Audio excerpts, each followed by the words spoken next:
Was Edward II a victim of circumstance or a villain in his own right? Did a king's weakness unleash a storm of rebellion, or was it a carefully orchestrated plot?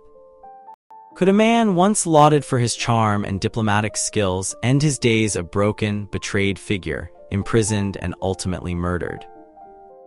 Let's dive into the tangled, bloody, and utterly captivating story of a reign that shook England to its core, a story built on whispers, accusations, and the desperate scramble for power.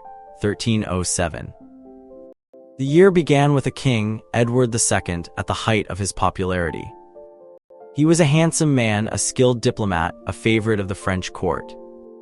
He'd charmed his way into the heart of Queen Isabella, a woman as beautiful and politically astute as her husband.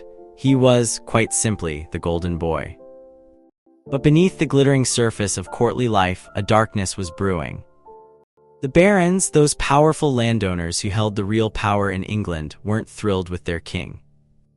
They saw him as weak, indecisive, and increasingly reliant on his favorites, Piers Gaveston, the Earl of Cornwall, and Roger Bigot, a loyal but ruthless steward. Gaveston, a man of fiery temper and even fierier ambition, was a constant source of friction. He was Edward's closest confidant, a man who seemed to hold the king utterly captive. Gaveston was essentially draining the coffers of England, favoring his own family and dispensing justice or injustice with a brutal efficiency.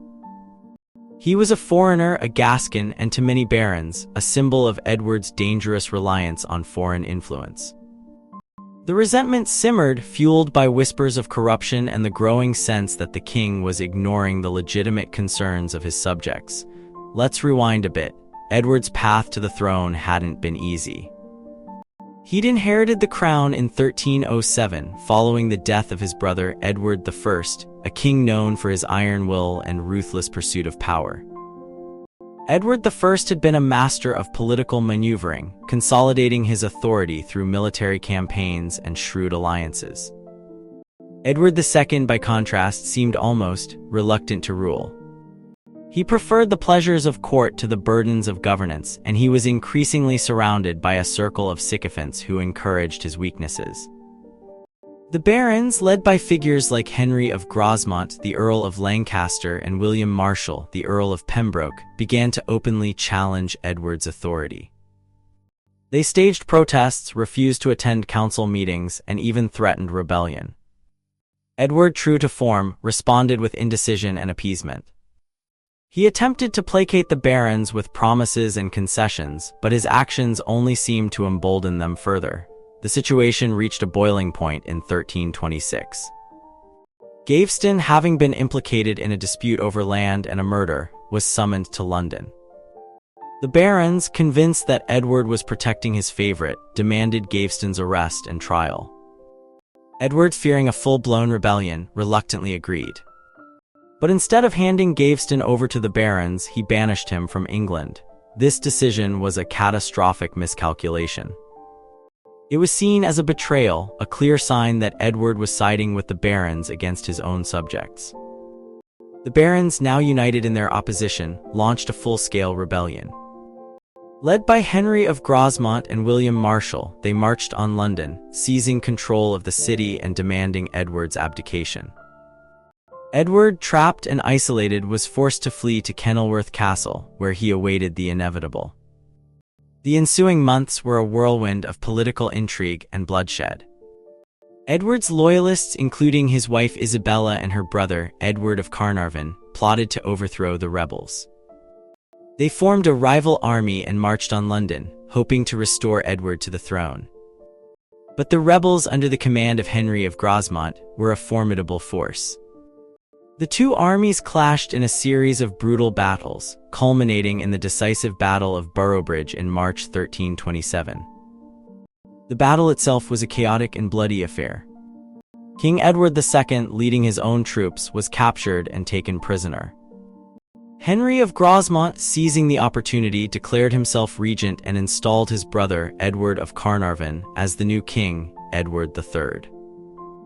The old king, stripped of his power and dignity, was imprisoned in Royston Castle, where he spent the rest of his days in a state of despair and isolation. But the story doesn't end there. A few years later, in 1326, Edward II met a truly gruesome end. Rumors began to circulate that he had been murdered not by the rebels, but by his own wife and brother. The accusations were serious: poison, torture, and ultimately, a brutal execution. The details of his death remain shrouded in mystery and controversy to this day. Some accounts claim he was drowned in a vat of Malmsey wine, a particularly humiliating end for a king. Others suggest he was murdered in his bed, his body mutilated and dismembered. The truth, as is often the case with historical events, is likely a complex and unsettling mixture of fact and legend. What is certain is that Edward II's death marked the end of an era and ushered in a new period of political instability in England.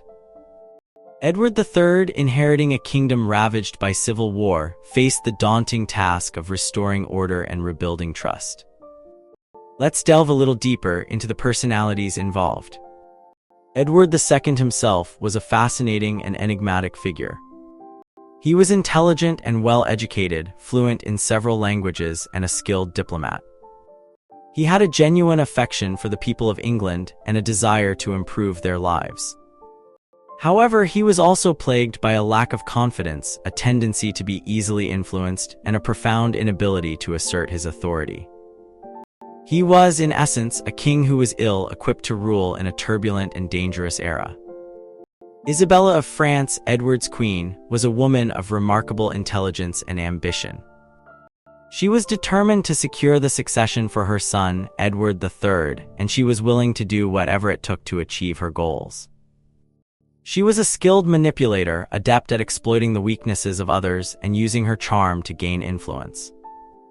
She played a key role in the events leading up to Edward II's downfall, and many historians believe that she was the driving force behind his murder. Edward of Carnarvon, Edward II's brother, was a ruthless and ambitious man who craved power and recognition. He was a skilled military leader and a shrewd politician, and he was determined to seize the throne for himself.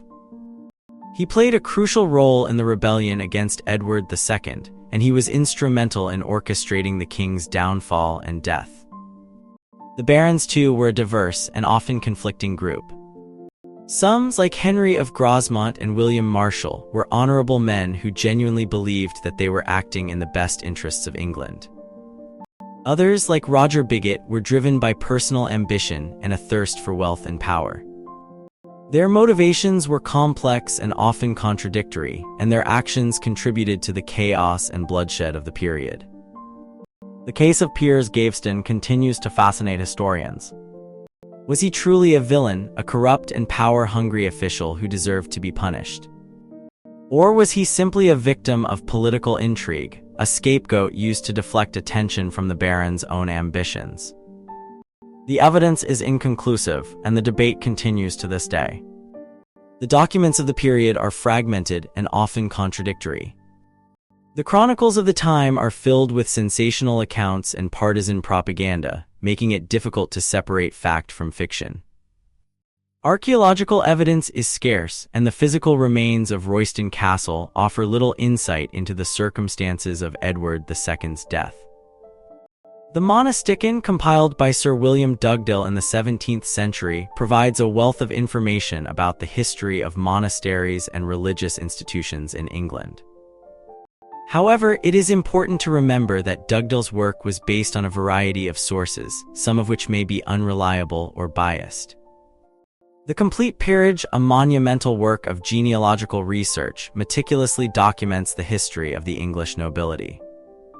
However, it is important to note that the information contained in the Complete Peerage is often based on incomplete or disputed evidence. The Royal Commission on Historical Monuments reports provide valuable insights into the physical remains of castles and other historical sites in England. However, these reports are often focused on the architectural and archaeological aspects of the sites, and they may not shed much light on the political and social context of the period. The lives of ordinary people during the reign of Edward II are largely unknown. The surviving records are sparse and often incomplete, making it difficult to reconstruct their daily lives and experiences. The story of Edward II is a reminder that history is not simply a collection of facts and dates. It is a complex and nuanced narrative shaped by the actions and motivations of individuals, the forces of social and political change, and the enduring power of legend and myth. The question of Edward II's culpability remains a subject of intense debate among historians. Some argue that he was a weak and incompetent ruler who was entirely responsible for his own downfall. Others contend that he was a victim of circumstance, a king who was unfairly targeted by ambitious and ruthless barons. Still others suggest that he was a complex and contradictory figure, a man of charm and diplomacy who was also prone to indecision and vulnerability. The evidence suggests that Edward II was not entirely blameless. He made a series of disastrous decisions that alienated the barons and contributed to the outbreak of rebellion. However, it is also clear that he was subjected to intense pressure and manipulation by his enemies. Ultimately, the story of Edward II is a cautionary tale about the dangers of unchecked power, the fragility of monarchy, and the enduring power of ambition.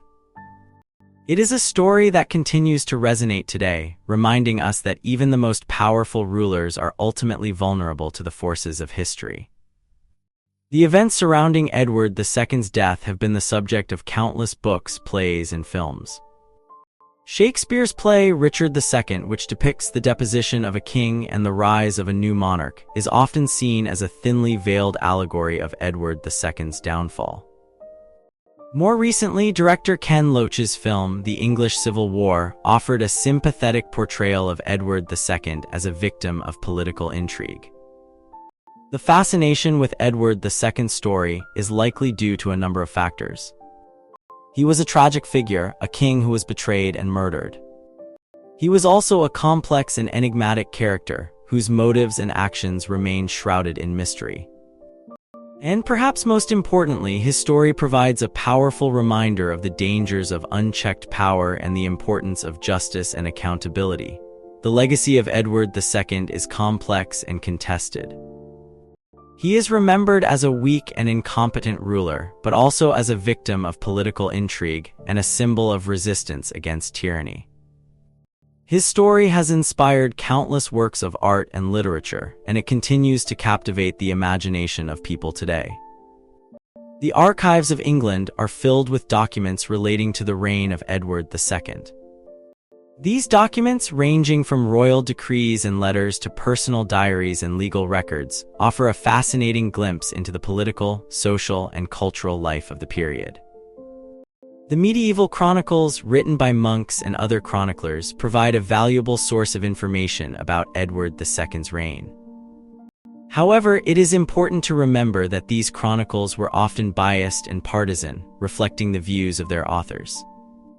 The surviving letters and documents of Edward II himself offer a rare and intimate insight into his thoughts and feelings. These documents reveal a man of intelligence, sensitivity, and deep affection for his wife and son. The archaeological evidence from castles and other historical sites in England provides a tangible connection to the past. The ruins of Royston Castle, where Edward II spent his final days, offer a haunting reminder of the king's tragic fate. The story of Edward II is not just a historical narrative, it is a timeless tale of betrayal, ambition, and the struggle for power. It is a story that reminds us that history is often shaped by the actions of individuals, and that even the most powerful rulers are ultimately subject to the forces of fate. Was Edward II truly a villain or a victim of a ruthless power struggle? The answer perhaps lies somewhere in between. His weakness undoubtedly contributed to his downfall, but he was also a victim of the political machinations of his enemies. His story serves as a stark reminder of the fragility of power and the enduring consequences of betrayal.